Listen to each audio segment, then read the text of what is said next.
নমস্কার, হাই নিউজের সকল দর্শককে স্বাগত। আমি শ্রীপর্ণা রয়েছে আপনাদের সঙ্গে। আপনারা দেখছেন নিউজ টুডে। ভোটের আসন সংখ্যা নিয়ে তৃণমূলকে কটাক্ষ ছুড়লেন সুজন চক্রবর্তী। বাংলায় শিন্ডে খুঁজেছে, মহারাষ্ট্রের শিন্ডের মতন কেউ শিন্ডে হলে আপাতত তার কনফিডেন্স বাড়ে, এটা আমরা জানি, কিন্তু আবার সেই কনফিডেন্সটা বেশি দিন ধরে রাখা যায় না।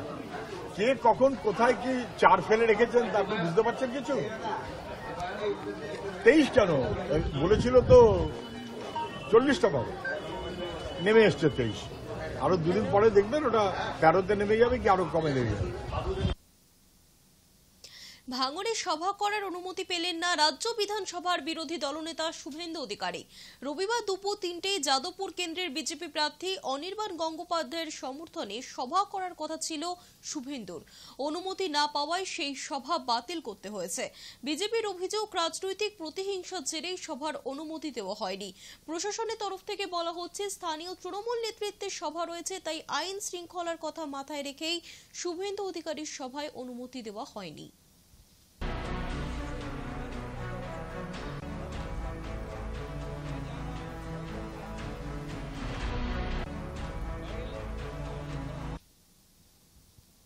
ভোট মিটলেও অশান্তি থেমে নেই, আবারও উত্তপ্ত ভাটপাড়া।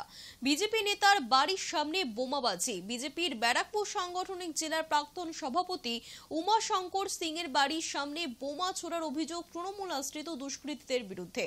মঙ্গলবার গভীর রাতে ভাটপাড়া পৌরসভার 18 নম্বর ওয়ার্ডের অন্তর্গত আটচালা বাগান রোড এলাকায় দুষ্কৃতীরা বোমা ছুড়ে পালিয়ে যায় বলে অভিযোগ। সিসিটিভিতে ধরা পড়েছে সেই ছবি।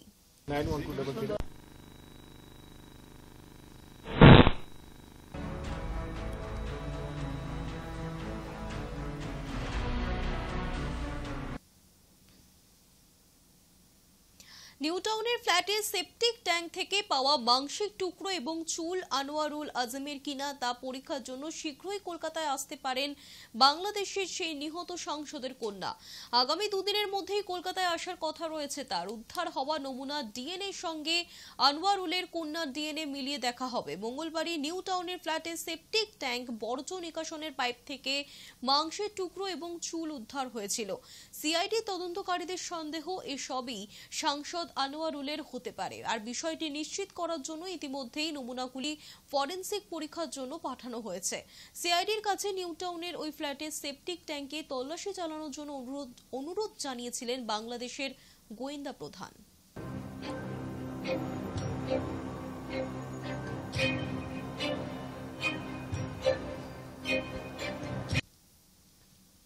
লোকসভা নির্বাচনের আবহে ফের রক্তাক্ত বাংলা। জয়নগরে তৃণমূলের পঞ্চায়েত সদস্যের উপর হামলা চালানোর অভিযোগ।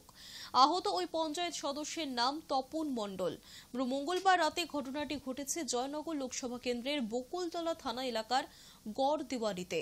আর এই ঘটনায় বিজেপির দিকে অভিযোগের আঙুল তুলেছে শাসক দল তৃণমূল। স্থানীয় তৃণমূল নেতৃত্বের অভিযোগ, এই অঞ্চলে জিততে পারবেন না জেনেই বিজেপি আশ্রিত দুষ্কৃতীরা এই হামলা চালিয়েছে। যদিও সমস্ত অভিযোগ অস্বীকার করেছে পদ্ম শিবির। এই ঘটনায় বকুলতলা থানায় অভিযোগ দায়ের করা হয়েছে। তদন্তে পুলিশ।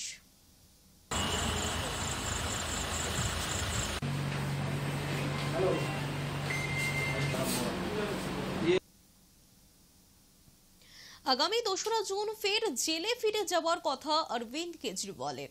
তার অন্তর্বর্তী জামিনের মেয়াদ বাড়ানোর আবেদন করেছিলেন দিল্লির মুখ্যমন্ত্রী, কিন্তু শীর্ষ আদালতের তরফে জানিয়ে দেওয়া হয়েছে এই আবেদনের শুনানি হবে না। তবে সুপ্রিম কোর্টের রেজিস্ট্রারের তরফে জানিয়ে দেওয়া হয়েছে জামিনের জন্য নিম্ন আদালতে জামিনের আবেদন করতে পারবেন আপ সুপ্রিমো। প্রসঙ্গত, কেজরিওয়ালের শারীরিক অবস্থার কথা জানিয়ে আদালতের কাছে আর্জি জানিয়েছিলেন তার জামিনের মেয়াদ বৃদ্ধি সংক্রান্ত দ্রুত শুনানির জন্য। জানানো হয়েছিল কেজরিওয়ালের শারীরিক জটিলতা বাড়ছে, আর এই পরিস্থিতিতে বন্দিত্ব অবস্থায় গুরুতর শারীরিক ক্ষতি হওয়া থেকে বাঁচতে তার বিস্তৃত মেডিকেল পরীক্ষা হওয়া প্রয়োজন। কেজরিওয়ালের আইনজীবী অভিষেক মনু সিংভি পিটিশনে জানিয়েছেন, জামিনে মুক্তি পাওয়ার পর আপ নেতা জনসমক্ষেই দৃশ্যমান রয়েছেন, ফলে সুপ্রিম কোর্টের বেঁধে দেওয়া শর্ত লঙ্ঘনের কোনো প্রশ্নই নেই।